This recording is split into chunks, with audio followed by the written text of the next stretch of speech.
Flight attendant kicks black CEO's family off plane, then realizes they own the airline. It was a sunny Tuesday morning at JFK International Airport when Flight 782 to Los Angeles began boarding.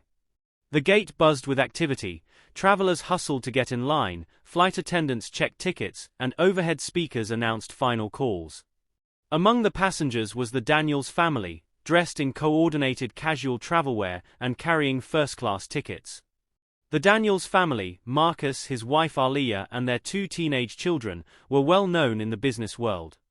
Marcus Daniels, the charismatic CEO of Ascend, had taken the once small regional airline and turned it into one of the fastest-growing carriers in the United States, known for luxury service and innovation. But today, the flight crew had no idea who was boarding. As the family settled into their first-class seats, a flight attendant named Karen Mitchell noticed them and immediately seemed suspicious. She walked over, smiled tightly, and said, "Excuse me, can I see your boarding passes again?" Marcus, used to the occasional double-check, calmly handed over the tickets. "Here you go. Seats 1A through 1D. Karen inspected them, then looked back at the family. "These are first-class seats," she said with a frown. "Are you sure these were booked correctly? Sometimes online systems glitch." Aliyah narrowed her eyes. "Yes, we're sure. We fly frequently." Karen's voice became sharper. "I'm going to need to ask you to step off the plane while we sort this out. It won't take long." Passengers nearby watched uncomfortably. A few whispered, noticing how no one else was being questioned. Marcus remained calm, but the tension was obvious. "We're not getting off the plane," he said firmly. "We have valid tickets. If there's an issue, bring the captain or a supervisor." But Karen insisted, and within minutes, airport security was called. The Daniels family, stunned and humiliated, were escorted off the aircraft in front of dozens of watching passengers. Back at the gate, as they waited to sort things out, a senior ground supervisor arrived, a woman who immediately recognized Marcus. "Mr. Daniels?" she asked, eyes wide. "Why are you out here? You're supposed to be in the air."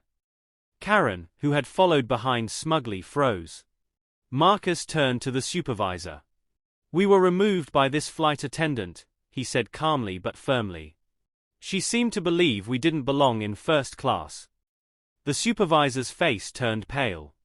"I am so sorry. I didn't realize you're the CEO." Karen's head whipped around. "CEO? Of what?" "Of Ascend Air," the supervisor said, jaw tight. "He owns the airline." There was a silence so thick it could choke. Karen's face drained of color. "I'll be contacting HR," Marcus said coolly.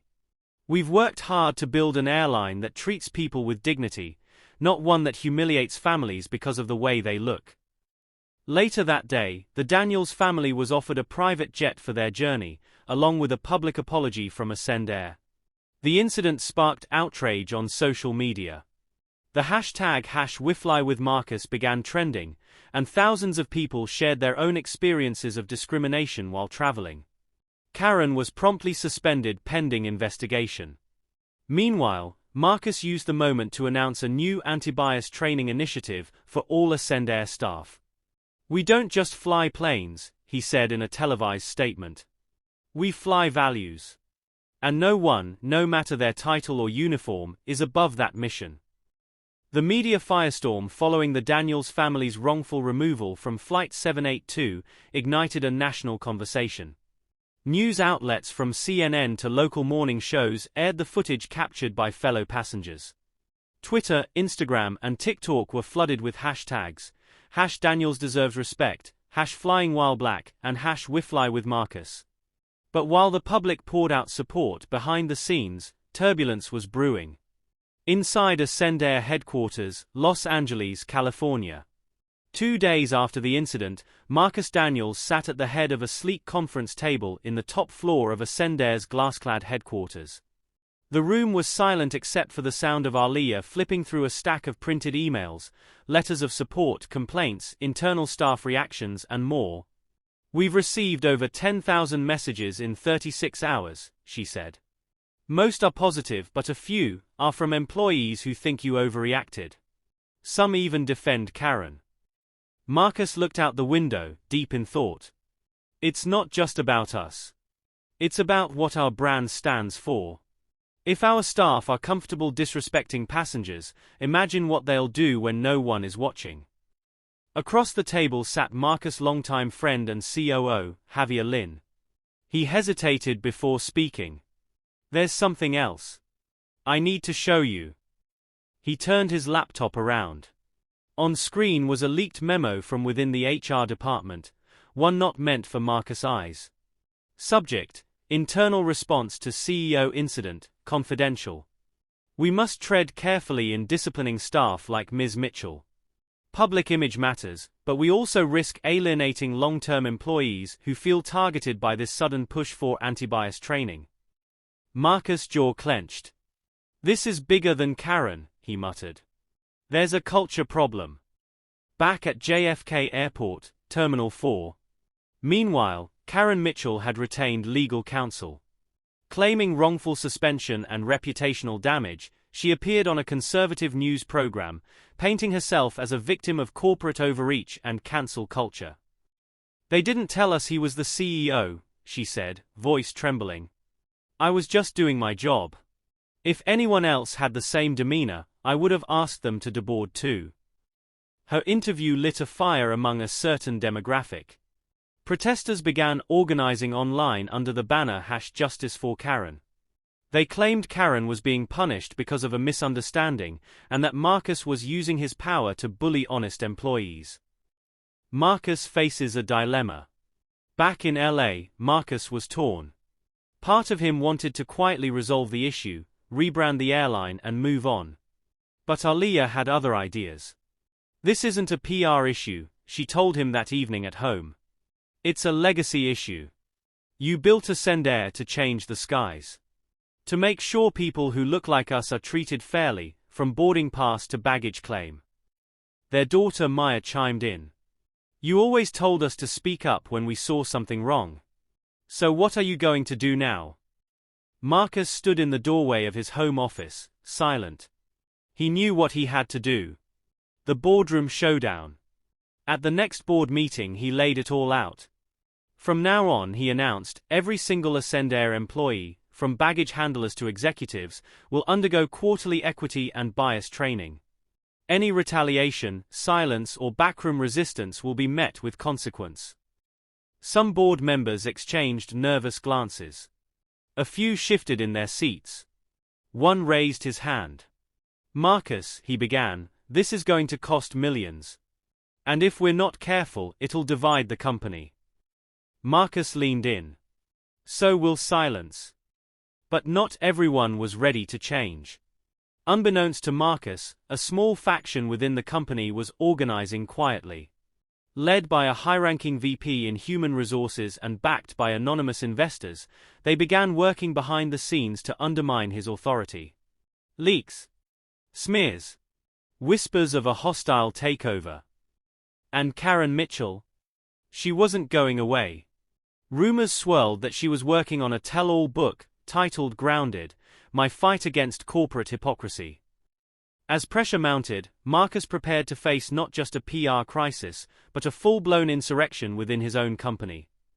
Weeks had passed since the incident that ignited a media firestorm and fractured loyalties inside Ascendair. While the public still debated the fallout, inside the halls of the airline's headquarters, a slow-burning rebellion was unfolding.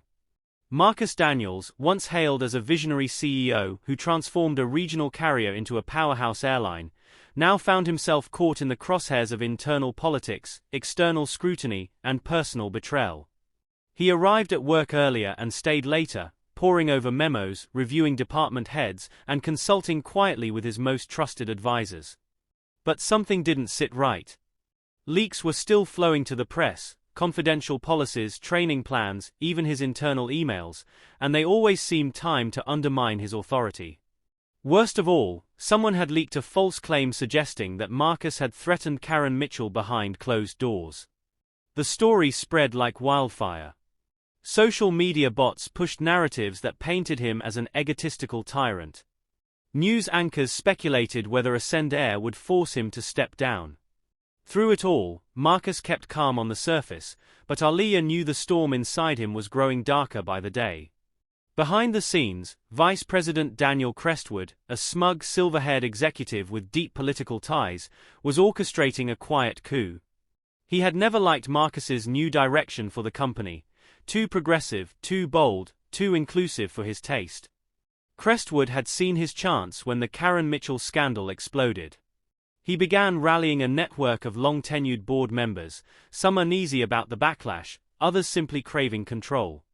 Whispering behind closed doors, he framed Marcus's leadership as a liability. "He's risking the brand," Crestwood said in one meeting. "He's making it about race, not business." But he underestimated one thing: Marcus's resolve. Raised by a single mother in Southside Chicago, Marcus knew what it felt like to be underestimated, overlooked, and pushed out of rooms he had earned the right to enter. He had built Ascend from grit, vision, and unshakable integrity, and he wasn't about to let it be hijacked. So he fought back.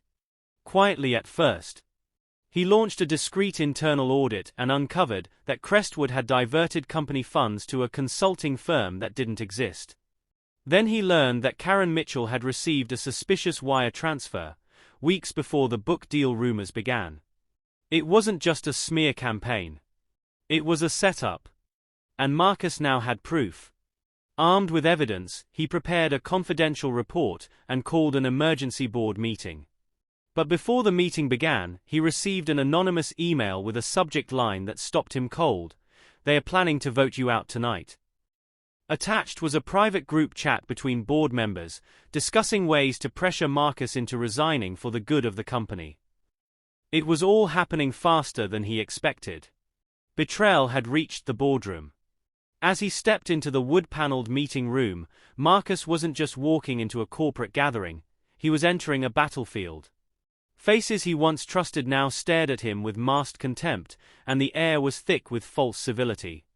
But Marcus Daniels was ready. Ready to expose the truth. Ready to defend his name, his family, and the future of the airline he built from the runway up. The clock struck 7 p.m. as Marcus stepped into the Ascend executive boardroom, once a chamber of vision and innovation, now poisoned with quiet treachery. The long obsidian table gleamed under the recessed lights, and at its far end sat Daniel Crestwood, his silver hair neatly combed, fingers interlocked like a man certain of his victory. Around him were board members Marcus had once broken bread with, shared holiday cards with, laughed with.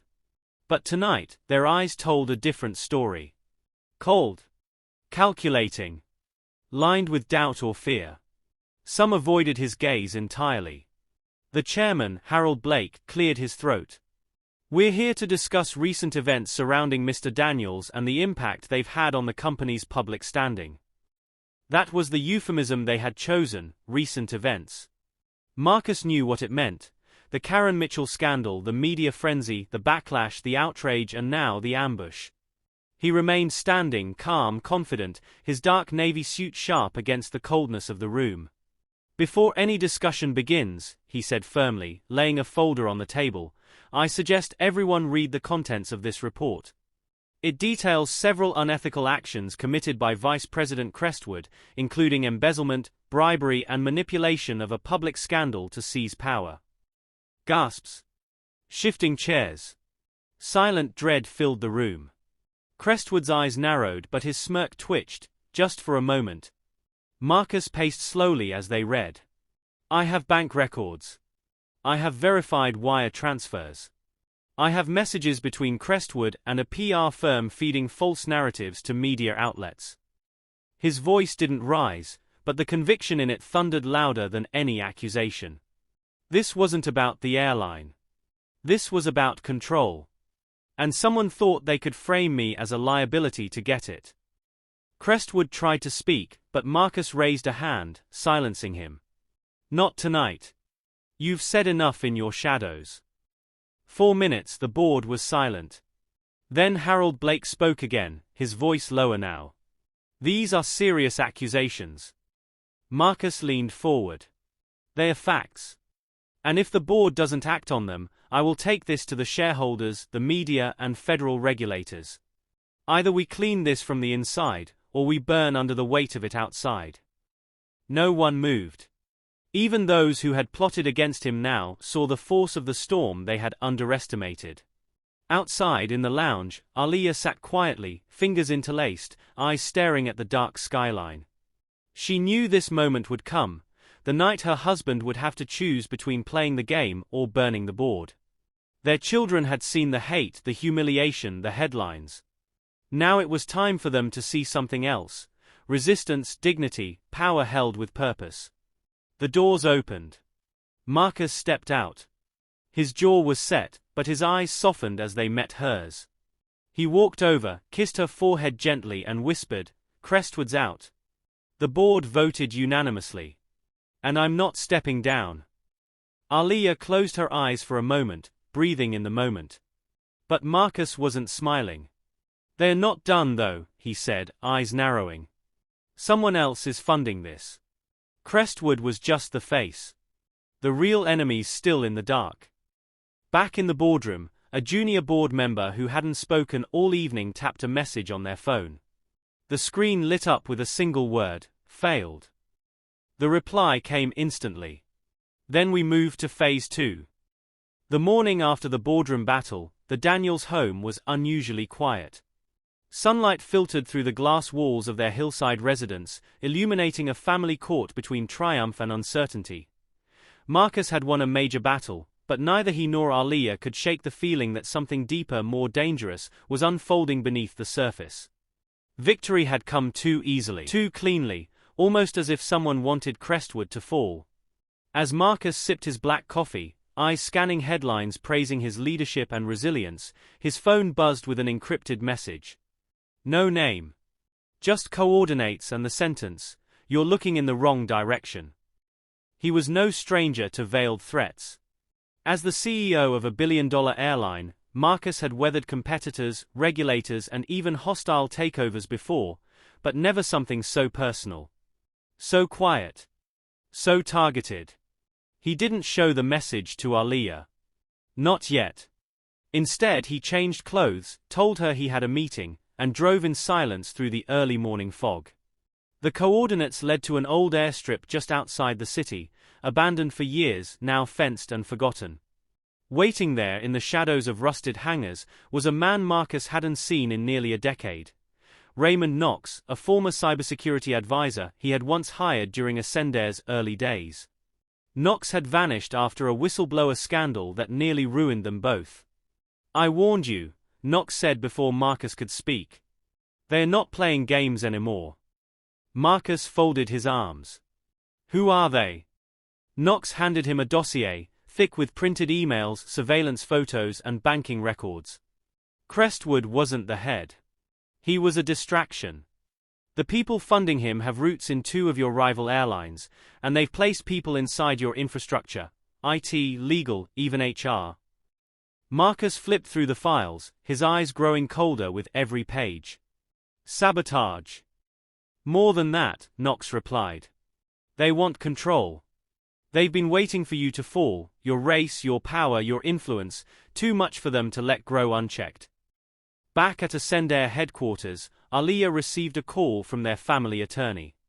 A subpoena had just been issued, demanding Marcus's personal communications from the week of the incident with Karen Mitchell. "They are building a case," the lawyer warned.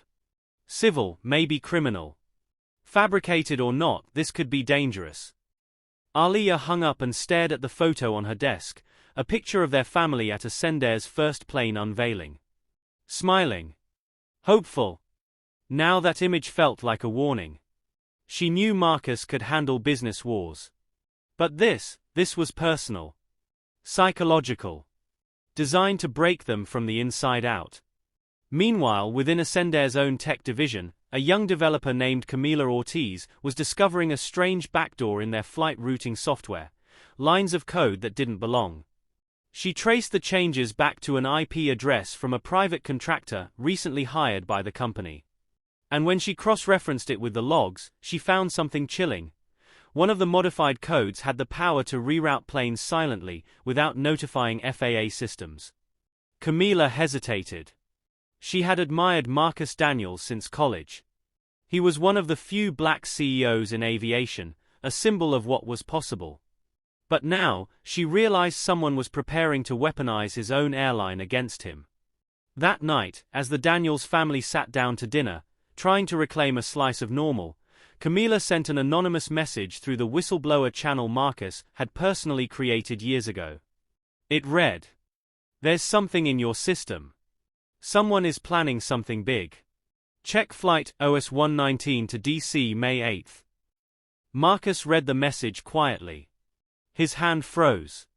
That was the flight he was scheduled to take, just 5 days from now, for a panel at the White House on ethical leadership in business. The days leading up to May 8th crawled by with a suffocating sense of dread. Marcus Daniels, a man once known for unshakable calm and corporate poise, now moved like a general preparing for war. His office door stayed closed longer. His phone never left his sight. And beneath his polished demeanor, his mind raced with contingency plans. The anonymous tip about flight OS 119 had changed everything. This wasn't about power anymore. This was about life, security, and a storm brewing silently in the shadows of every terminal his airline touched. But Marcus wasn't the kind of man to run. If someone wanted to sabotage a plane, to orchestrate chaos under his name, they'd have to look him in the eye while trying. He doubled his cybersecurity staff. He hired a private investigative team to quietly monitor every contractor and consultant brought in over the last 6 months. And most importantly, he added a shadow manifest to Flight OS 119, for undercover operatives who would be seated like regular passengers, but trained to act on a moment's notice. Alia wasn't comfortable with any of it. Let someone else go. Send a proxy, she pleaded. This isn't just a panel, Marcus. It feels like a setup. But he only shook his head. If I let them scare me off my own plane, I lose more than a seat, I lose my voice. By the time May 8th arrived, the world was watching. The scandal had faded from front-page news, but whispers still followed him wherever he went. Boardrooms, airport lounges, interviews. There were rumors about internal sabotage, about enemies in the ranks, even about anonymous threats targeting high-profile executives. But the public knew nothing of what Marcus carried in his coat pocket. A small device with a direct uplink to Ascender's private security channel, monitored 24/7. He boarded Flight OS 119 quietly, wearing sunglasses and a plain navy suit. To the passengers, he was just another traveler in first class. But at least 3 people on that plane knew who he was, and 2 of them weren't on his side. 30 minutes into the flight, cruising at 35,000 feet over Tennessee, the first sign of sabotage revealed itself. The in-flight system crashed mid-transmission. The pilot's voice cut out. Lights flickered. Passengers murmured nervously. From his seat, Marcus calmly pulled out his device and tapped a secure signal. Team status, he whispered. Report. From seat 14D, a woman with a stroller beside her responded in code. Cabin secure. Movement near service galley. One subject accessed overhead controls. From the back of the plane, another reply, found irregular cable routing under lavatory panel. Someone's been in here before takeoff. The final message chilled him. Unidentified device behind ceiling panel near cockpit door. Possibly remote activated. Marcus stood. A flight attendant tried to stop him, but he flashed a badge she didn't recognize, Ascender's highest level internal security authorization, one rarely used, even by him. Get the captain. Now. But just as the pilot was being alerted, the cabin lights went dark. Then came the voice, not from the intercom, but from several passengers' headsets and devices, hijacked through malware. This is what happens when you fly too high, Daniels. Some men weren't meant to own the skies. Panic erupted in whispers, confusion, then screams as the plane dipped for just a second. But Marcus was already moving, his security team converging silently, disarming the planted device, and securing a man in a maintenance uniform seated in 5B, the one who had boarded last, showing a forged clearance badge. Within 10 minutes the plane had stabilized, the threat neutralized. The crew never announced the full truth, but the passengers knew something had nearly gone wrong. And Marcus, though exhausted, furious and shaken to the core, stood taller when Flight OS 119 landed safely in D.C., flanked by federal agents already briefed by his team. But even in the moment of triumph, the final message haunted him. Delivered in a small envelope tucked into his hotel room later that night, it read, "This was only turbulence. The real crash is coming. And this time we're taking your airline and your legacy with us." Marcus stared at it for a long time before picking up his phone. "Aaliyah. Cancel everything. I'm flying back home tonight. It's time we go to war." The private jet touched down in California under a shroud of night. There were no press cameras, no staff waiting, no formalities. Just Marcus Daniels stepping off the plane with his jaw set, eyes locked on the horizon, and Aaliyah by his side, silent but steady as steel. The attempted sabotage of Flight OS 119 had crossed a line that could never be uncrossed.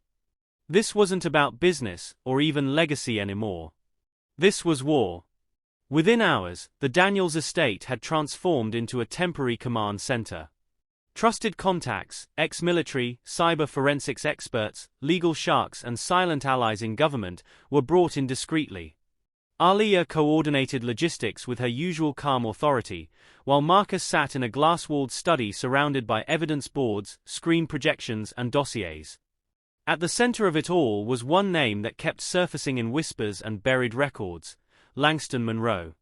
Langston was a ghost from Marcus's past, a former investor, once denied a controlling stake in Ascendair during its formative years. Humiliated, Langston had vanished from public view, but quietly built a shadow empire, acquiring shell companies, private security firms and tech contractors. Now, Marcus saw the threads. Monroe had positioned himself behind rival airlines, behind Crestwood, behind the sabotage, and he wasn't done. But Langston wasn't operating alone. As Aaliyah dug deeper into financial records and campaign contributions, she discovered something even more unsettling: a network of high-profile figures who had quietly bet against Marcus, shorting Ascendair stock during every public crisis. Political donors, media moguls, even 2 former board members. They weren't just trying to ruin his name, they were trying to buy his collapse. That night, Marcus called a secret meeting in a low-lit warehouse outside San Jose, once a drone factory, now repurposed as a private think tank and counter-ops lab. His closest circle was there: Camila Ortiz, who had uncovered the cyber breach, Elijah Rhodes, a former NSA agent turned freelance analyst, and Simone Kwan, a corporate strategist who'd once helped dismantle a pharmaceutical monopoly with nothing but documents and timing. They formed the beginning of what Marcus now called Project Sky Shield. "We're not just defending ourselves," Marcus said, pacing in front of them. "We're dismantling an empire built on betrayal. We go through every company Langston owns, every executive on his payroll, every patent, every backdoor, every offshore bank. We freeze their claws before they strike again." Camila, younger than the rest, leaned forward. "What if we go further? What if we expose it all, make it public before they do it to us?" Marcus paused. "Not yet. Not until we have proof that burns clean. We don't fight fire with chaos. We fight it with precision." Meanwhile, Langston Monroe stood in a skyscraper in Manhattan, watching the city lights like a general watching a map of battles yet to begin. Across from him sat a woman with ice-gray eyes and a quiet smile. Vanessa Stroud, former head of regulatory policy at the FAA, now secretly on Langston's payroll. "Daniels is pushing back," Langston said. "Harder than I expected." Vanessa crossed her legs and replied coolly, "That's why we take out the wings. Not the man. His expansion deal with Asia Pacific Airlines, it gets blocked next week. His CFO gets an IRS audit. And one of his own vice presidents leaks something regrettable." Langston smiled. "Good. Let him think he's winning. Then we ground him for good." Back in California, Marcus sat in his study staring at a faded photo, his first Ascendair plane, standing with his young children on the runway. It reminded him what was at stake. Not just a company. Not even just his name. But the belief that someone like him, someone black, bold, and unbowed, could own the sky without permission. He picked up the phone, called Camila, and said only 6 words. "Prepare the file. We go public." The storm began not with thunder, but with a quiet upload. At exactly 9 a.m. Pacific Time, a digital dossier titled Operation Skystorm, the truth about the attack on Ascend was released to the public through a leak Marcus orchestrated with Camila and a trusted investigative journalist. Within minutes, the file spread across media outlets, social platforms, and internal government servers. It contained evidence of sabotage, false narratives, blackmail, and political bribery tied to Langston Monroe's empire, along with names, receipts, wire transfers, and classified contracts. The internet ignited in chaos, hashtags exploded, lawmakers demanded hearings, and former allies of Monroe began to scatter like rats in a sinking ship. But with the truth now laid bare, Marcus knew this wasn't a victory yet. It was only the line being drawn in the sand. That same day, Ascendair's stock plummeted in a coordinated short-selling attack, interviews were cancelled under sudden security concerns, and Aliyah received an encrypted message that simply read, "Your children's school isn't as safe as you think." That night, as security was increased at the Daniels estate and panic rippled quietly beneath their surface strength, Marcus stood on his balcony overlooking the city he helped connect with flight paths and dreams. He thought of his parents, who had worked menial jobs their entire lives just to get him into college, of the pilots who thanked him for their careers, of the young black boys who sent him letters saying they wanted to grow up and fly like he did. And then he thought of Langston Monroe, hiding behind polished suits and private jets, thinking this was just another hostile takeover. Marcus clenched his fists and whispered to the night, "You think you've shaken me? I haven't even started flying yet." He turned to Aliyah, who stood behind him without saying a word, but with fire in her eyes. "They went after our name. Now we go after theirs." And as they walked back inside together preparing for the final phase of their plan, a live broadcast, global, untouchable, far across the country, Langston Monroe watched the Ascendair expose unfold on 3 different screens, his calm unraveling as one of his closest partners turned state witness and handed over the last piece of damning evidence. The hunt was no longer quiet. The war had gone public. And only one name would rise from the ashes. The world paused at 7 p.m. Eastern Standard Time. Every major news outlet had cleared space. Streaming platforms sent push notifications. Airports, train stations, and cafes tuned their screens to a mysterious emergency announcement titled, "A Message from Marcus Daniels, CEO of Ascendair." In a sleek, dimly lit studio framed by the silhouette of a plane's tail fin and a glowing Ascendair logo, Marcus stood before the world, not just as a businessman, but as a father, a fighter, and a man who had finally chosen to turn defense into offense. "My name is Marcus Daniels," he began, his voice steady but sharp, "and for the past 6 months my family, my company, and my name have been under attack, not by chance but by design."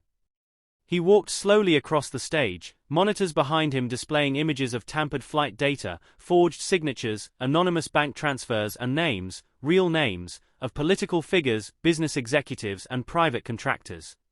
This isn't just a corporate rivalry. It's a systemic effort to dismantle black leadership, to rewrite success stories that weren't built on inherited power. And it ends now. As the broadcast continued, Aliyah stood behind the scenes, one hand gripping a small stack of sealed legal documents, the other resting gently on a device linked to multiple law enforcement agencies. Camila monitored the feed from a secure server, ensuring no digital interference. And across the globe, millions watched in shock and silence as the truth poured out, not through filtered press releases, but in Marcus's own words. He didn't hold back. He named Langston Monroe directly. He presented emails proving the short-selling conspiracy. He played audio recordings of a private investor offering him $400 million to sell and walk away quietly. Then came the final moment, a short, blurry video showing a man placing a device into the ceiling of Flight OS 119. As the video paused on a frame clearly identifying the saboteur, Marcus looked into the camera. I was told to stay quiet. I was warned to be grateful for what I had. But what I have is earned.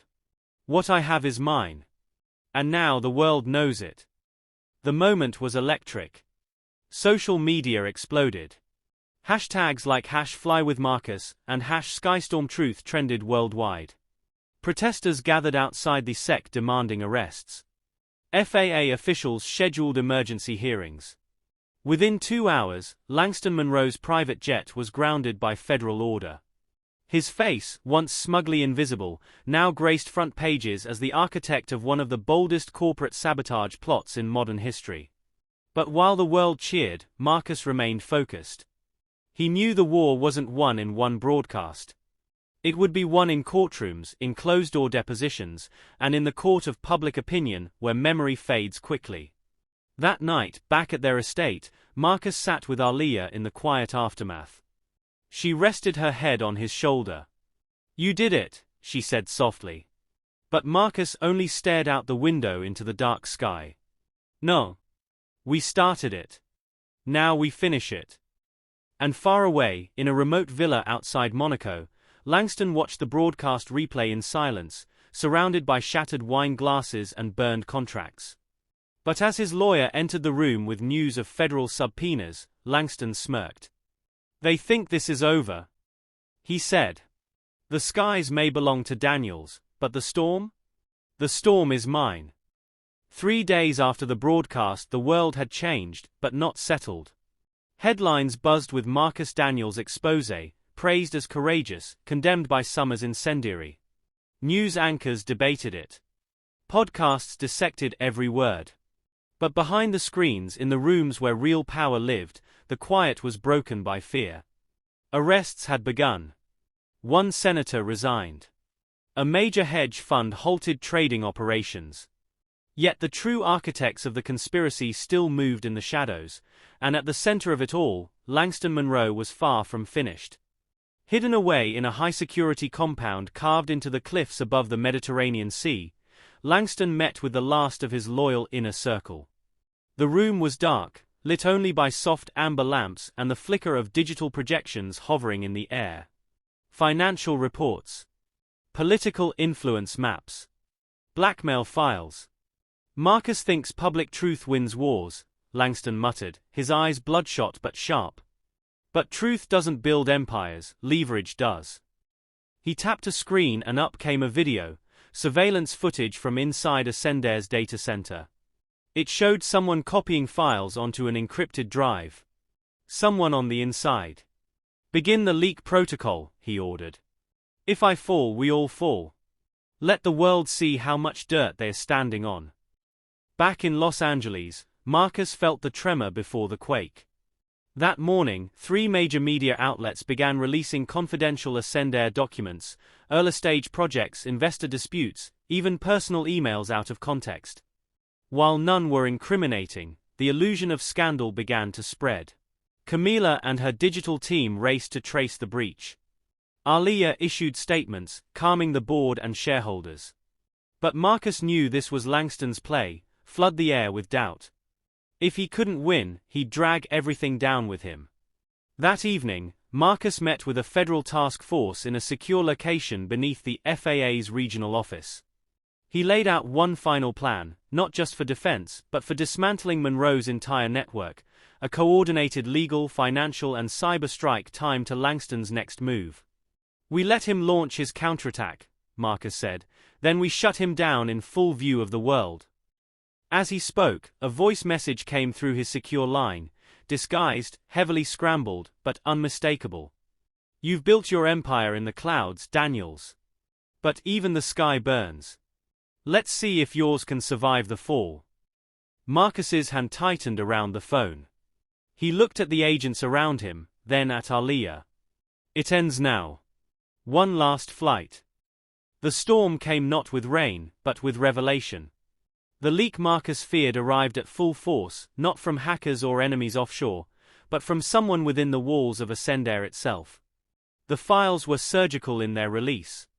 Financial projections from sensitive mergers, internal debates about cutting a failing ecotech partnership, even a months-old conversation Marcus had with a board member expressing frustration about political vultures nesting in the skies. In isolation they meant little. Spun carefully, they began to paint him as arrogant, ruthless, even ungrateful. It was the narrative Langston Monroe had tried to seed from the beginning, that Marcus Daniels had climbed too high and forgotten who built the clouds. Inside the newly fortified Ascendair headquarters, Camila slammed her laptop shut and turned to Marcus, her voice trembling with disbelief. This came from inside. Level 3 access, physical clearance, biometric confirmation. It's someone on your executive team. Silence followed.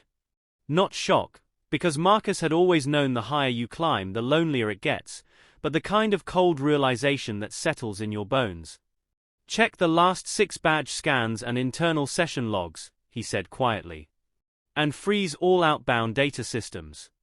From now on we trust no one. Alia paced behind him, her phone pressed to her ear, coordinating a legal strike team, a press task force and a cybersecurity watchdog, all while keeping her voice steady. She had seen this before. How fast public love turns into suspicion, how quickly allies scatter when fire catches on the hull of a rising star. But this time was different. This wasn't just about survival. This was a betrayal in their house, and it would be answered. By nightfall, Camila had the name, Victor Dempsey, Ascendair's Vice President of International Operations, a man Marcus had personally recruited, mentored, and even flown halfway across the world to help rescue from a collapsing rival firm. His access logs showed late-night activity. Private file duplication. Payments received from an untraceable shell company linked back to Monroe's European holding firm. The betrayal cut deep. Marcus didn't say a word for nearly a minute, just stared at Victor's personnel photo until the screen dimmed. "Get him in here," Marcus said finally. "No. No lawyers." When Victor was brought into the private conference room, escorted not by security but by silence, he tried to hold Marcus's gaze. "It wasn't personal," he said. "It was survival. You made enemies you couldn't see. Langston offered protection. I took it." Marcus's voice was low, steady, a storm trapped in a whisper. "You sat at my dinner table. You held my children. And you sold me for what? A yacht and a job title you'll never get to use." Victor lowered his eyes. "Everyone thought you'd crash anyway." "You were wrong," Marcus said. Then he stood, turned to Camila and spoke clearly, "Hand over everything to the feds. Strip his credentials. From this moment he no longer exists inside this company." But the damage was already done. The next morning, a congressional subcommittee announced hearings. International partners hesitated on contracts. Anonymous emails warned of explosive information yet to be released. And somewhere offshore, in a luxury compound with layers of encrypted firewalls, Langston Monroe watched with a cold smile as his final card was prepared. An internal video Marcus had filmed 3 years ago, joking, tired, venting about the pressures of leadership after a 23-hour flight, now edited, twisted and captioned falsely as him mocking a minority employee's concerns, was about to be released. It was a lie. A smear. A trap. And it would be enough to shake even the most loyal supporter if not addressed. That night, Marcus sat in his study, sleepless, replaying every choice that led him here. He could vanish. Sell. Walk away. But something in him, something deep, forged in the silence of years spent proving he belonged in a sky never meant for men like him, burned too fiercely. He stood, picked up his phone, and said into the receiver, "Schedule a press conference. Live. No scripts. No edits. Just me and the truth." Alia watched him from the doorway. "You're going into the fire." Marcus looked back at her with the calm of a man who had already survived the crash. "No. I'm flying straight through it." The press conference was held not in a gleaming boardroom or rented hotel ballroom, but at Hangar 1 of Ascendair's original terminal, the very place where Marcus Daniels had announced the launch of his first fleet nearly a decade ago. Now, the hangar was transformed into a battlefield of light and shadow. Rows of reporters, their cameras blinking like distant stars, gathered before a single podium under the echo of steel beams and legacy. Marcus stepped onto the platform without a teleprompter. No PR team. Just a microphone and the storm. "I won't lie to you," he began. "I'm not perfect. I've made mistakes. I've doubted people. I've been angry. But I've never lied to my team, never sabotaged my company, and I've never forgotten the people I rose with." His voice was calm but carried like thunder. There are those who think power only belongs to the silent and the obedient. Who believe a black man building an empire in the sky is a threat, not a triumph. They've tried to bury me with whispers and wiretaps. To divide me from within. And now? They want to destroy me with something I said years ago, twisted to sound like hate, when all it was exhaustion. He paused, then looked directly into the cameras. "Let me make this clear, I don't back down. I built this company for people who were told they could never fly. And I will not let it crash, just because corruption couldn't buy a seat at the table." The hangar erupted, not just in applause but in something heavier. Belief. Across social media, support flooded in. The original video, unedited and raw, was released minutes later by Camila's team, disproving Monroe's manipulated leak before it gained traction. Civil rights leaders spoke out in defense. Former employees shared stories of Marcus's integrity. What was meant to ruin him had instead reminded the world why he'd earned his place. But while the storm outside quieted, another was rising. Langston Monroe, cornered with his assets frozen and his allies scattering like dust, activated his last plan. A financial virus embedded in a backdoor deal with Ascendair's European subsidiary. If triggered, it would plunge their entire system into a 72-hour blackout, grounding planes, corrupting reservations, tanking stock value, a final scorched earth move. Camila intercepted a pulse signal, a test ping, at midnight. She ran into Marcus's study, breathless. "He's trying to crash the fleet." Literally. From the inside. Marcus stared at her for only a moment, then stood and calmly said, "Then we fly to him before he presses the button." "What do you mean?" she asked. "I mean we're taking a plane. We're going to Monaco." At 3:47 a.m., Ascendair's flagship private jet, a sleek, black-bodied aircraft named Phoenix 1, lifted off the tarmac under the cover of darkness. Aboard it were Marcus Daniels, Aliyah, Camila, and 2 federal agents assigned to oversee the mission. The destination, Monaco. The goal, intercept Langston Monroe before he could initiate the final catastrophic breach that would cripple Ascendair's systems and legacy. As the jet soared over the Atlantic, a cold hush fell over the cabin. Camila worked feverishly at her terminal, tracing every echo of the virus. "He's embedded the trigger inside a dormant financial protocol," she muttered. "If he executes the release code, every regional server from Berlin to Atlanta could collapse in a domino effect. We'll lose flight paths, digital bookings, even tower access logs." She looked up. "We're talking about a blackout that could ground 40% of global traffic and cost lives." Marcus leaned against the window, his reflection staring back in the blue haze. "He doesn't just want to win. He wants to erase me." Aliyah touched his hand gently. "You already beat him where it matters. This is desperation, not dominance. He's losing, Marcus, and when powerful men fall, they burn everything around them to keep from hitting the ground alone." As dawn broke over Europe, Phoenix 1 descended toward a private airstrip outside Monaco. The authorities had granted them silent clearance, no sirens, no alerts, no press. The idea was to land like ghosts, take Monroe alive, and seize whatever physical keys or devices he might use to launch the breach. But nothing about this mission felt clean. Not anymore. They arrived at the compound on the cliffs just after sunrise. Wind roared off the sea, crashing against the glass and steel structure like nature itself was trying to shatter it. Armed with court orders, legal warrants, and federal clearance, Marcus led the charge through the towering doors. What they found was eerie. The villa was mostly empty, save for 2 bodyguards and a maid too frightened to speak. Langston was waiting in his underground war room, a dark chamber of servers, holographic displays, and vintage aviation art.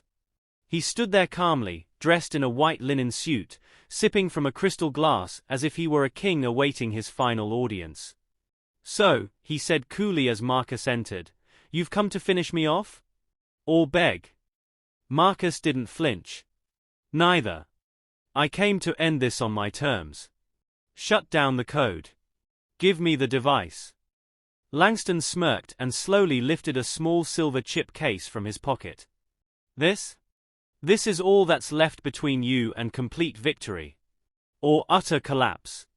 You want it? Say please." But Marcus didn't move.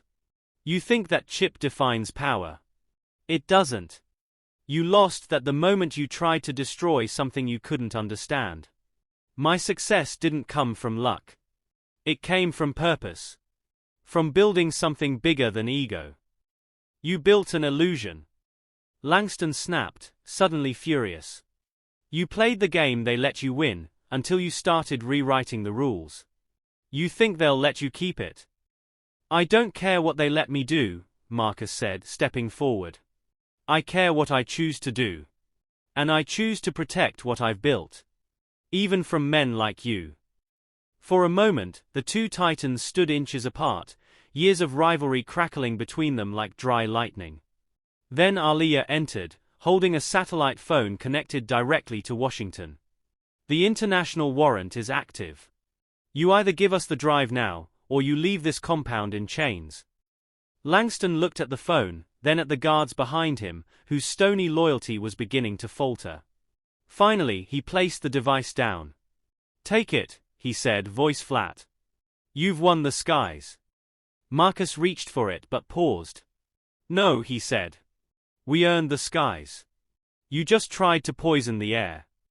As security led Langston away, shouting hollow threats into the morning light, Marcus stood in the center of the room, holding the device that could have destroyed his dream, and feeling, for the first time in months, the full weight of justice.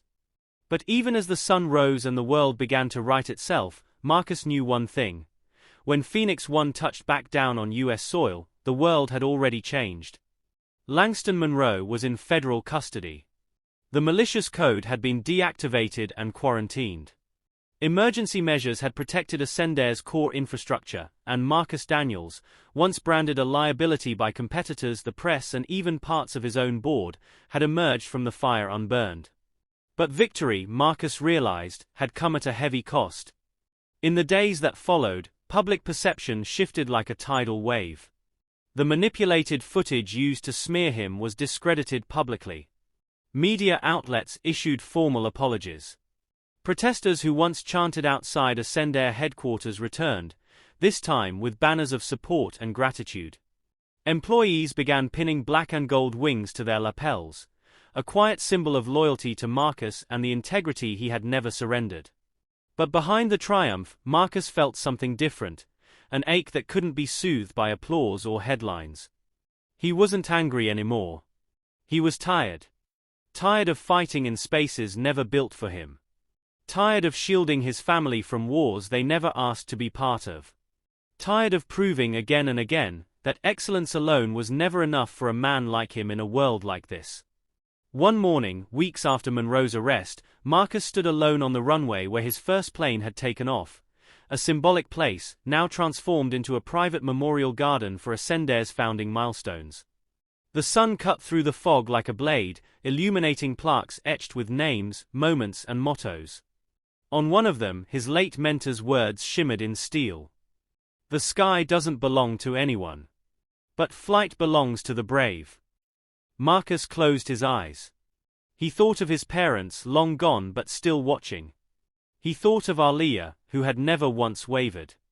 Of Camila, whose genius saved them time and again. Of his children, now old enough to understand what their father had survived. He thought of every boardroom glare, every veiled insult dressed as advice, every hand that hesitated before shaking his. And then he made a decision. He returned to Ascendair HQ the next day, summoned his board, and delivered a speech they would never forget. It's time, he said, for me to elevate others. Gasps rippled around the table. Marcus smiled faintly. I'm not stepping down. I'm stepping up. I'm forming the Ascend Institute, an incubator for black entrepreneurs in aerospace, tech, and innovation. We'll train, fund, and launch the next generation of Skywalkers. And I will oversee it directly. But what about the company? One executive asked nervously. 6 months had passed since the storm. Ascend Air had not only survived, it had evolved. The airline expanded into sustainable aviation, partnered with African and South American carriers, and unveiled the world's first hydrogen-electric hybrid fleet. Marcus Daniels' image was no longer just that of a CEO. He had become something more. A symbol. A movement. But Marcus himself had stepped slightly out of the spotlight, focusing on the Ascend Institute, the foundation he'd promised would carry his legacy beyond his own hands. The headquarters, a sweeping glass and steel campus in Atlanta, pulsed with youthful ambition. Students in flight jackets walked its sunlit corridors, classrooms buzzed with innovation, and hangars roared with test prototypes designed by minds the world had once ignored. At the center of it all was Jalen Carter, 22, brilliant, hungry, and burning with purpose. He wasn't just smart, he was visionary. Raised in a small Louisiana town, Jalen had built his first drone from spare parts and fished out phone batteries at 13. By 18, he had created a low-cost flight stabilization system used by dozens of independent African agricultural flyers. Marcus had handpicked him from a pile of 10,000 applications. And now?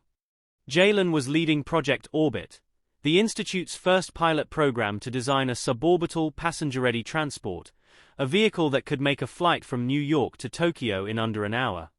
A dream even Marcus had once shelved as a generation away. But Jalen believed in the impossible. Because he was the product of it. Pressure equalizes, he once said in a televised interview. Water, time, or legacy, anything that pushes hard enough makes new paths. Marcus saw something of himself in Jalen. The fire. The defiance. The hunger to rise. But also the weight of expectation. And with visibility came risk. Unbeknownst to Jalen, or even Marcus, shadowy forces who had once backed Langston Monroe had not vanished. They had simply rebranded, gone deeper underground. One of their shell companies, Valcoris Dynamics, had started quietly bidding on government aerospace contracts. And someone inside Ascend Air, a remnant sleeper from the Monroe era, was feeding them pieces of Jalen's designs, quietly, line by line. The leak was silent. But not invisible. Camila, now the Institute's CTO and Marcus's most trusted confidant, spotted anomalies in the codebase and IP signature scans. Her instincts flared. She alerted Marcus in a secure, late-night meeting. If they get ahead of this, she said, they'll patent it before we go live. They'll undercut Jalen, cripple the Institute's reputation, and spin the narrative. Again. Marcus nodded slowly. We're not just fighting rivals anymore, he said. We're fighting ghosts. He looked out the window, toward the test fields where a new generation of pilots prepared for simulated launches, and his voice dropped. Protect Jalen. Whatever it takes. Meanwhile, Jalen worked deep into the night, unaware that a storm was forming just beyond the edge of his orbit.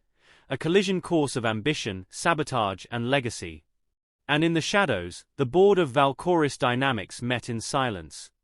One of them leaned forward and spoke the words Marcus had once heard from Monroe himself. If you want to kill a legacy, you target the air. The corridors of the Ascend Institute hummed with purpose. Innovation pulsed in every hallway, every lab, every hangar. For Jalen Carter, it was the closest thing to home he'd ever known. But lately, something about the Institute felt off. It started with the code. Jalen was reviewing Orbit's flight simulation routines when he noticed a subtle alteration. A snippet of stabilization logic had been restructured, almost too perfectly, as if someone had rewritten his own code in his style, but cleaner, colder, and with a level of precision that didn't feel human. At first, he chalked it up to team collaboration. But when he asked around, no one claimed responsibility. Then came the second anomaly. A prototype file he hadn't submitted was timestamped in the server as being uploaded by him, at 2:13 a.m. The system showed he was active, except Jalen had been asleep in the dorms, his access badge locked in his locker. He went to Camila. She looked at the logs, then at him. "Don't mention this to anyone," she said, her voice low. "We have a problem." Within hours, the secure cyber team swept the servers. What they found confirmed Camila's worst fears. Someone had been siphoning Orbit schematics through encrypted shell transfers, routed through a shadow company, Valcoris Dynamics. Camila's jaw tightened. It's the same structure Monroe used. The same language. The same architecture. They're trying to hijack your future the way they tried to destroy Marcus's past. Jalen felt like the floor had shifted beneath him. "Why me?" "Because you're the next him," she said. Across campus, Marcus Daniels stood at the edge of Hangar 4, watching the Orbit prototype glisten in the sun. He had known this day would come, the day when enemies wouldn't just come for him, but for the dreams he'd built, the young he'd lifted, the fire he'd passed on. Camila called. "They are moving fast. They've already filed early patent claims in Switzerland, based on a watered-down version of Jalen's prototype." Marcus stared into the hangar's vast silence. Then his eyes narrowed. "Then we move faster." That night, in a hidden war room beneath the institute, Marcus assembled the few people he trusted with everything. Camila, Aliyah, the new security chief Diana Rowe, a former NSA threat analyst, and Jalen. "This is no longer a program," Marcus said. "This is a frontline." He turned to Jalen. "You're about to learn something they never taught in any classroom. The sky is not just air and altitude. It's politics. Power. Predators." "They want me to crack," Jalen said quietly.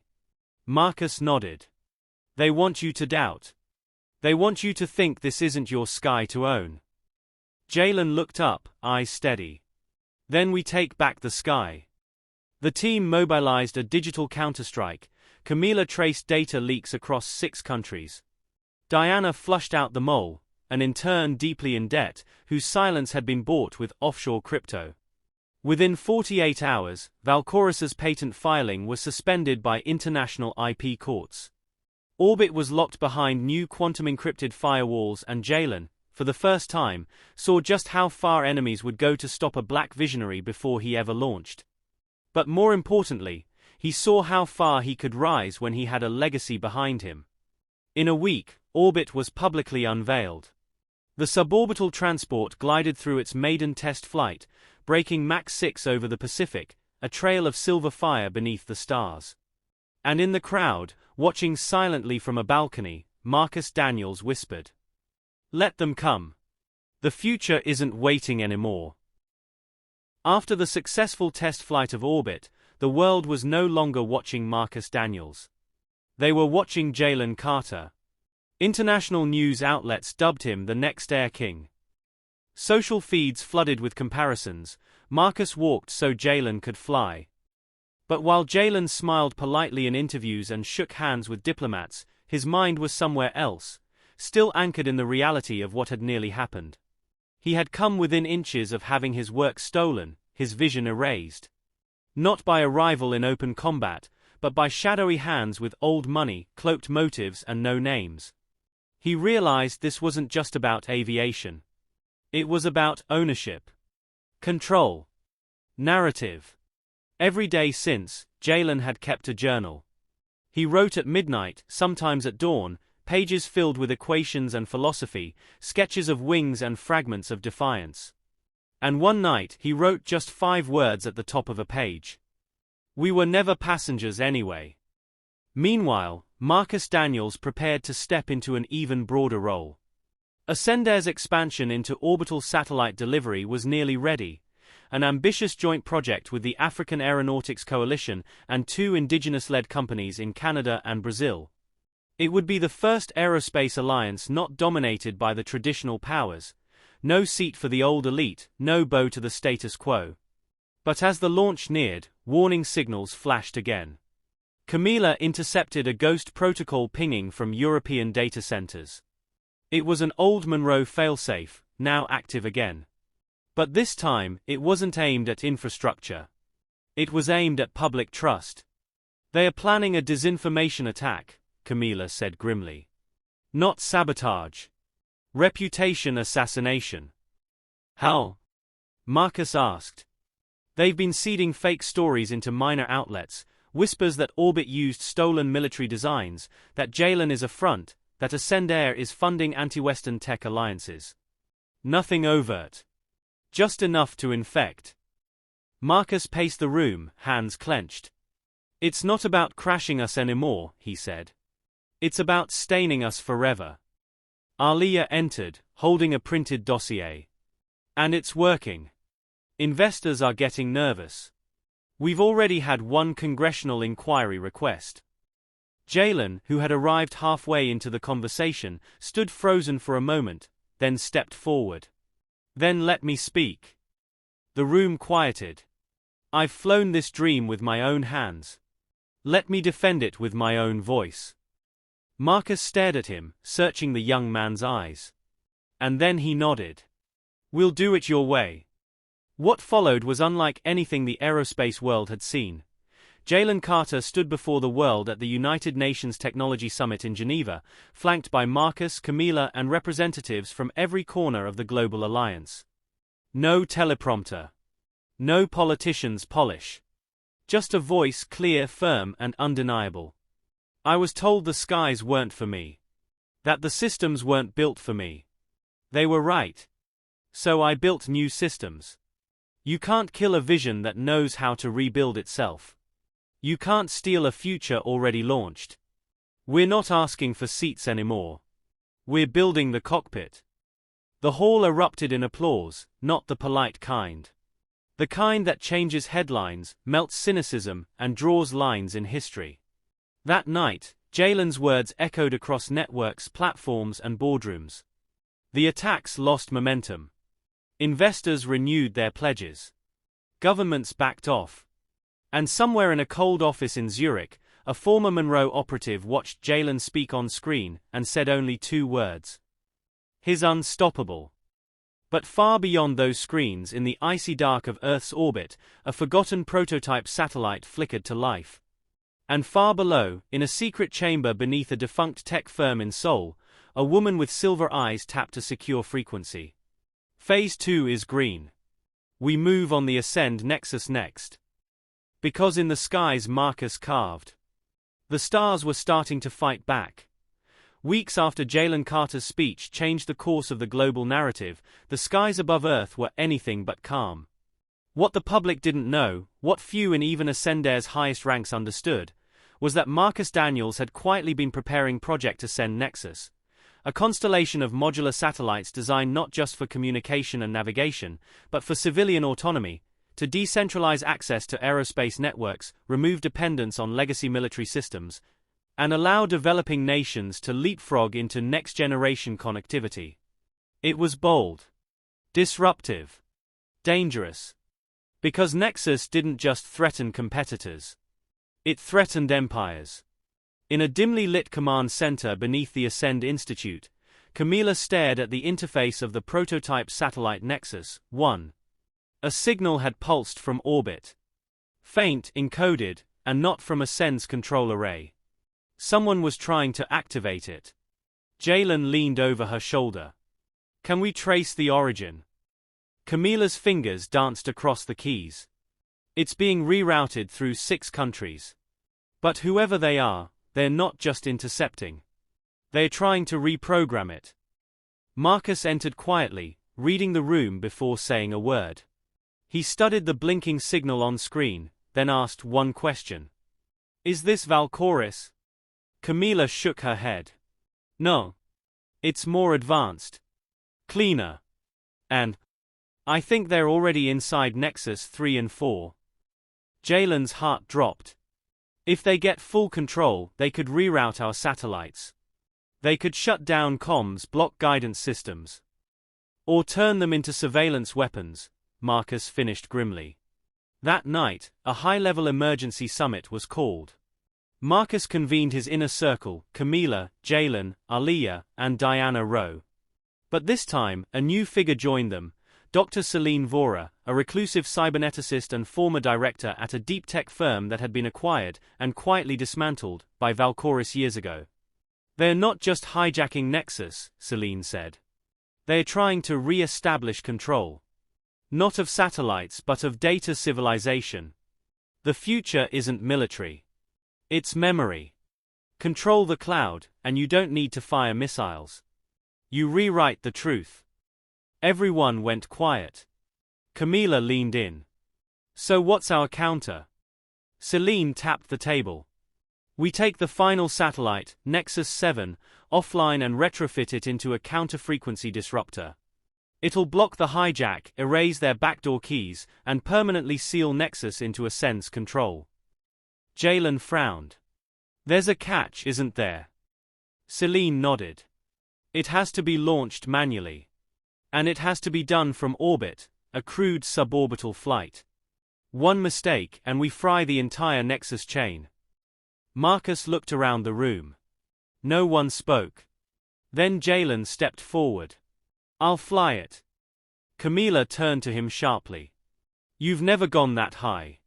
This is a one-seat, one-shot mission." "I know," Jalen replied. "But I built the code. I know the satellite architecture better than anyone. And if this fails, everything we've worked for dies in the vacuum." Marcus put a hand on his shoulder. "You sure you're ready for this?"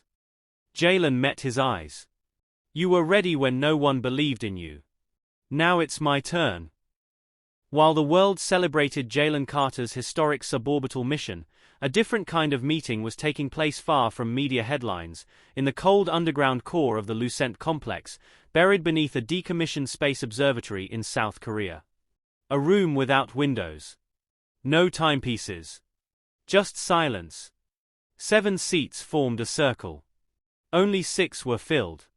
At the center stood Dr. Ilara Voss, the woman with silver eyes. A name not found in any corporate registry. A ghost among shadows.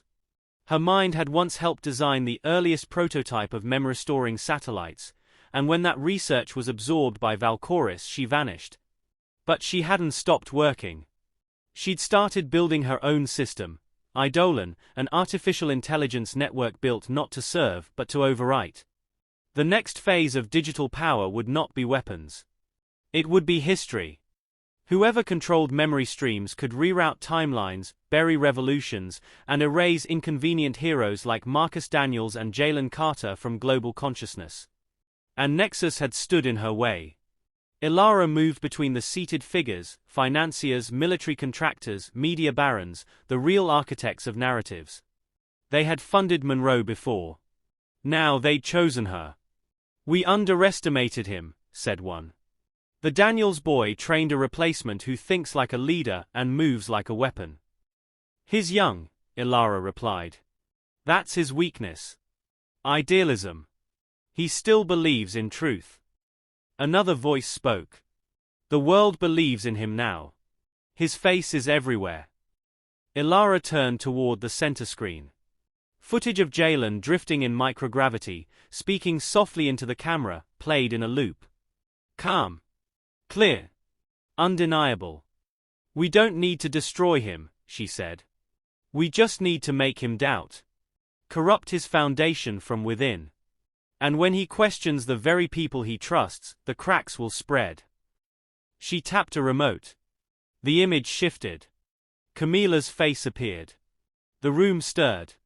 "She's the bridge between Marcus and Jalen," Ilara continued. "Engineer. Strategist. Devoted. But what happens when a forged audit trail implicates her in the original Nexus breach?" A third screen displayed falsified transaction logs. Crypto funds rerouted under her name. Disguised communications pointing to Valkoris. "Impossible," one murmured. "Daniels would never believe it." Ilara smiled faintly. "Not at first."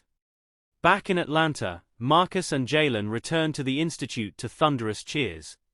But even among the applause, Marcus's instincts whispered something colder. At the welcome ceremony, Camila received a standing ovation, but Marcus noticed a strange silence among certain foreign dignitaries. He was handed a classified memo by a private UN envoy. "We regret to inform you that one of your top-ranking officers is under preliminary investigation for potential collusion with Valkyrus-linked actors in the Nexus Code breach." Marcus's world didn't shake. It hardened. He walked off stage. That night, behind a sealed door, he confronted Camila. "I need to ask you something," he said, eyes steel. Camila stood still. "I've seen the files, haven't I?" Marcus nodded. "They are fake," she said simply. "I believe that," he replied. "But we have to prove it." Camila took a breath. "Whoever forged those documents knew exactly how I think. How I move. That's not corporate espionage. That's personal." Jalen entered the room. And the three of them stood in a triangle of fire and silence. "They are coming for the circle," Marcus said. "No," Jalen corrected him. "They are trying to break it from the inside." Across the ocean, Ilara watched satellite feeds of their conversation. And in the dark she said, "They still don't know. This isn't about satellites. It never was. It's about seeds." Behind her, a vast map unfolded, not of space but of people. Thousands of profiles. Students. Pilots. Coders. Dreamers. Every one of them connected to the Ascend Institute. And now, every one of them in danger. Because Eidolon wasn't just a system. It was already awake.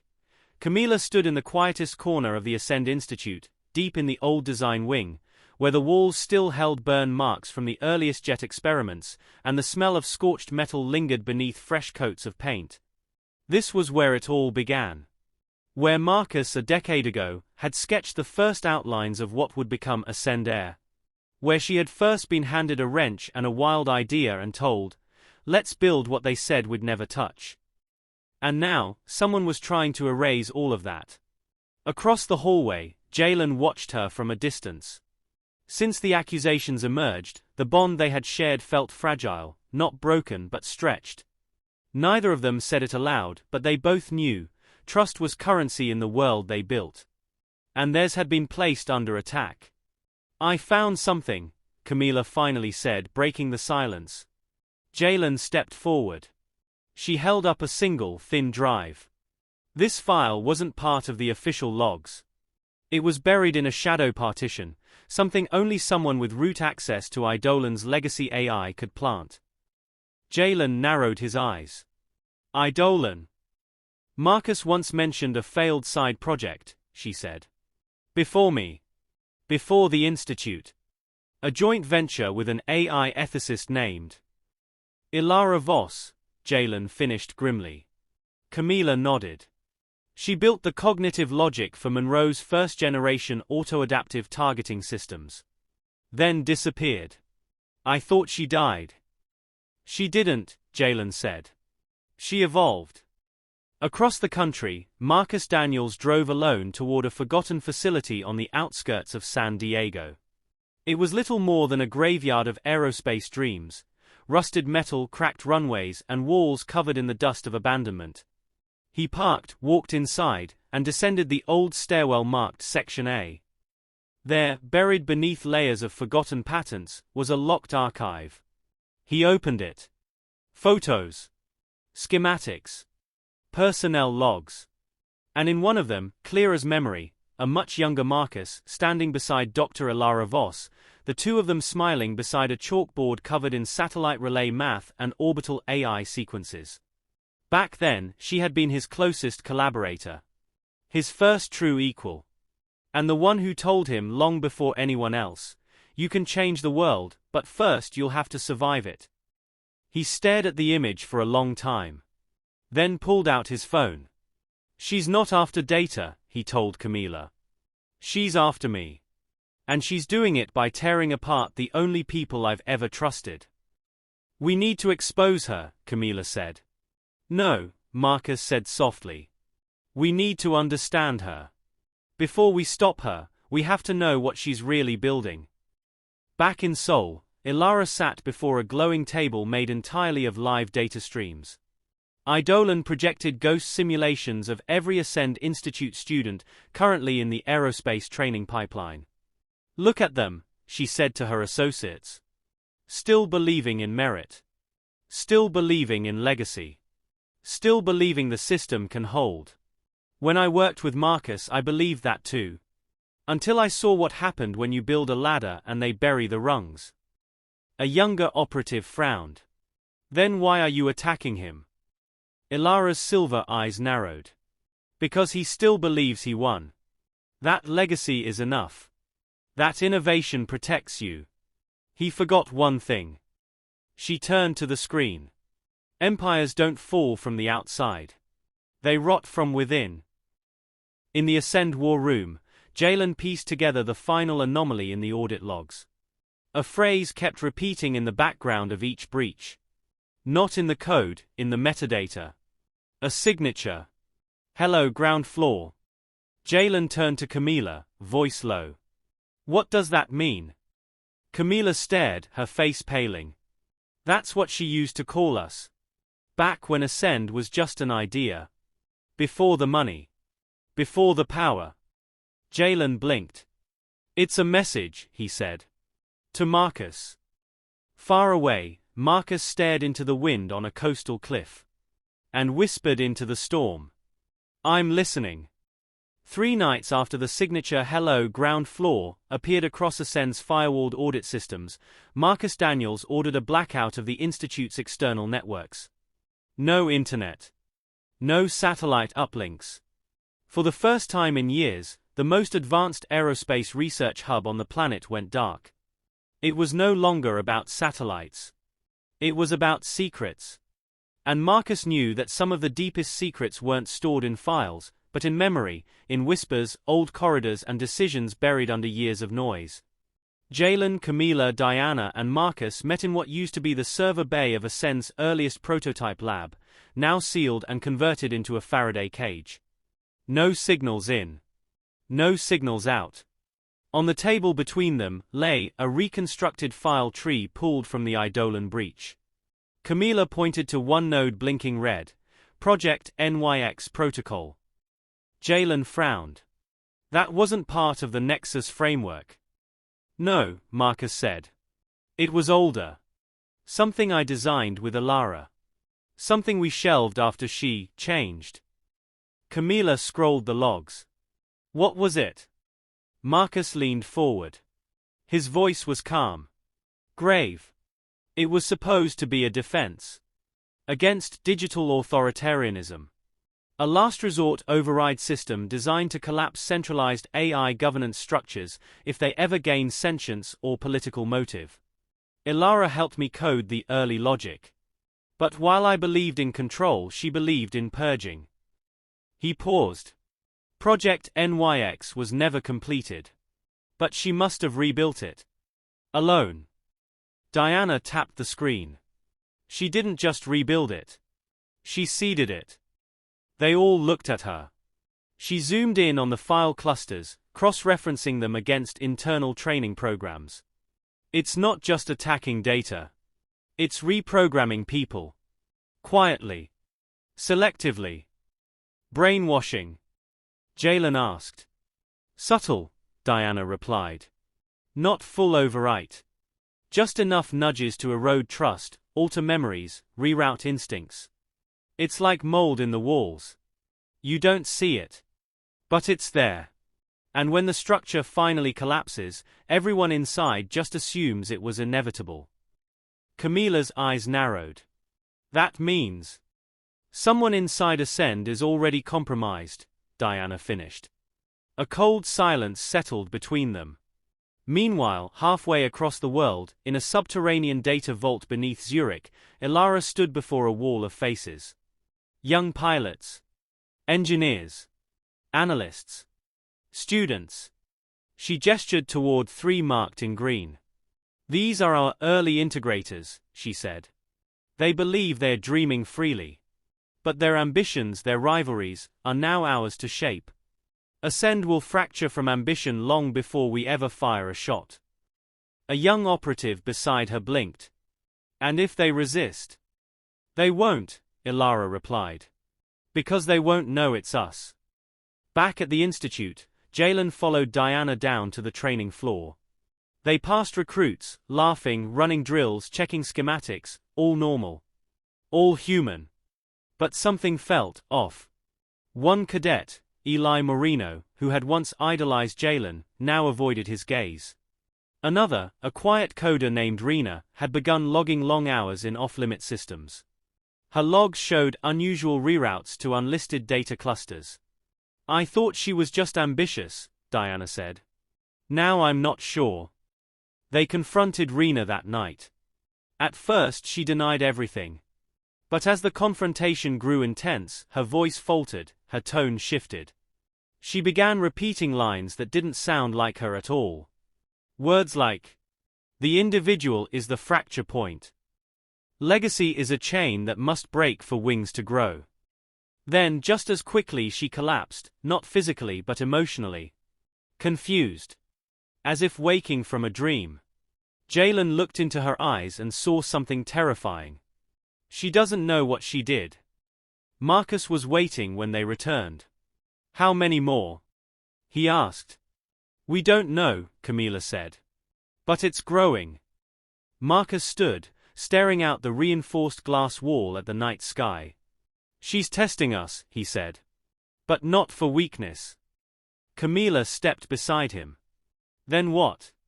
Marcus turned, his voice hollow and fierce. She's testing whether we're worthy of surviving what comes next. Because Project NYX wasn't just a kill switch. It was a signal. And Ilara Voss has already activated it. Far below their feet, in the oldest foundation of the Institute, an ancient server, thought long dead, blinked to life. And in the silent hum of its awakening, a voice whispered. Hello again, ground floor. The lowest level of the Ascend Institute wasn't on any modern blueprint. It predated the organization itself, a forgotten sublevel repurposed from the remnants of a Cold War aerospace bunker. No AI-assisted doors, no retinal scanners, no cameras. Just concrete, steel, and darkness.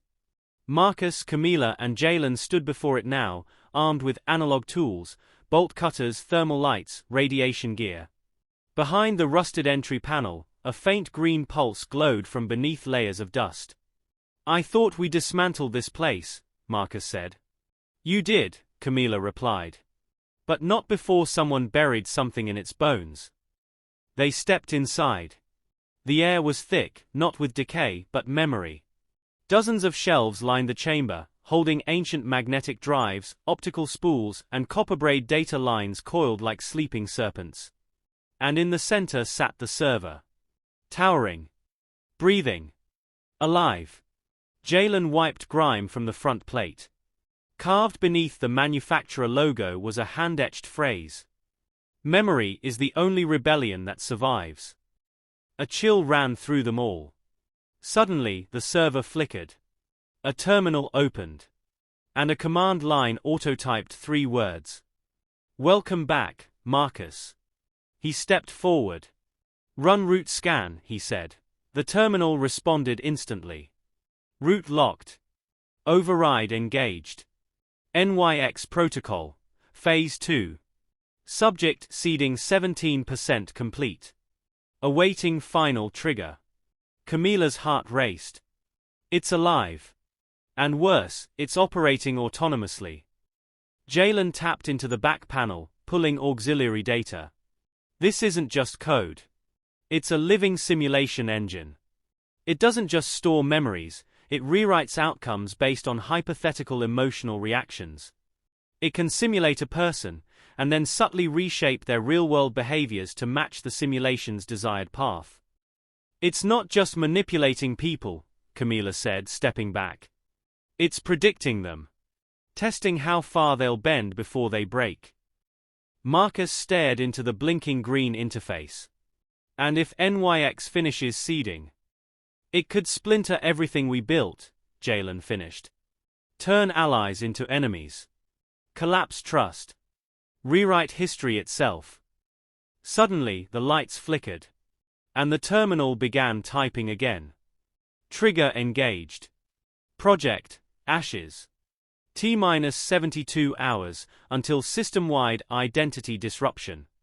What's Ashes? Camila demanded. Marcus swallowed hard.